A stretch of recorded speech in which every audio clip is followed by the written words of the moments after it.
শান্তির বাজারে চুরির ঘটনা এখন যেন নিত্যদিনের রুটিন। রাতের অন্ধকারে একের পর এক দোকানে ভাঙছে তালা, শাবল হচ্ছে লক্ষাধিক টাকার সামগ্রী।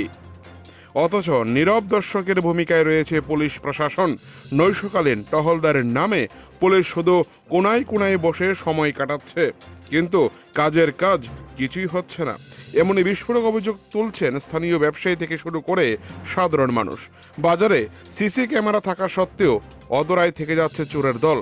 পুলিশের এই ব্যর্থতায় চরম ক্ষোভ ও আতঙ্কে দিন কাটাচ্ছেন শান্তির বাজারের ব্যবসায়ীরা। চোরের স্বর্গরাজ্য পরিণত হয়েছে শান্তির বাজার। সম্প্রতি বাজারের পাইকারি সবজি আড়তদার, নারায়ণ দত্তের দোকান এবং স্থানীয় ঐতিহ্যবাহী কালী মন্দির সহ একাধিক দোকানে হানা দেয় নিশি কুটুম্বের দল। দোকানে তালা ভেঙে লুটে নেওয়া হয় বিভিন্ন মূল্যবান সামগ্রী। স্থানীয়দের অভিযোগ, বাজারে সিসিটিভি ক্যামেরা সচল থাকা সত্ত্বেও চোরদের চিহ্নিত করতে বা খাঁচাবন্দি করতে সম্পূর্ণ ব্যর্থ শান্তিরবাজার থানার পুলিশ প্রশাসন।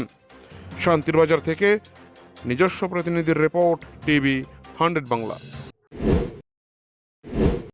কোনো কিছু করেননি পুলিশেরা। বাজারের মধ্যে এখানে মিষ্টি মহলের সামনে ওই ইয়ের দোকানের সামনে বয়ে থাকে কেন? এর কোনো সারা বাজার কোনো করেনি তারা।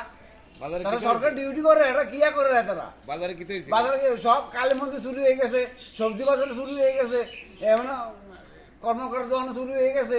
তাছাড়া কিতা করে শান্তির বাজারের মধ্যে কি কি প্রফেশন এটি? তারা সরকার লোক কিতা এগুলো সারা বাজার হাতে তারা ডিউটি করবে সারাদিন, সারা রাত। এটা কিতা করে গেলে বয়ে থাকে আইয়া মিষ্টি মহলের সামনে, নাহলে সব দোকানের সামনে, নাহলে ওই কাপড় দোকানের এর দোকানের সামনে বয়ে থাকে। তারা সিসি ক্যামেরা লাগানো আছে, এটি চলে লাগাইছে, চলেননি এটি, কোনো কিছু লাগানো এই সিসি ক্যামেরা লাগা রাখছে, কোনো কাজর নেই। এটা শান্তিবাজার কিতা মহকুমার শান্তি বাজার হেব শুরু হয়ে গেছে ঘন ঘন। এটা কিতা করে এটি শান্তি বাজারের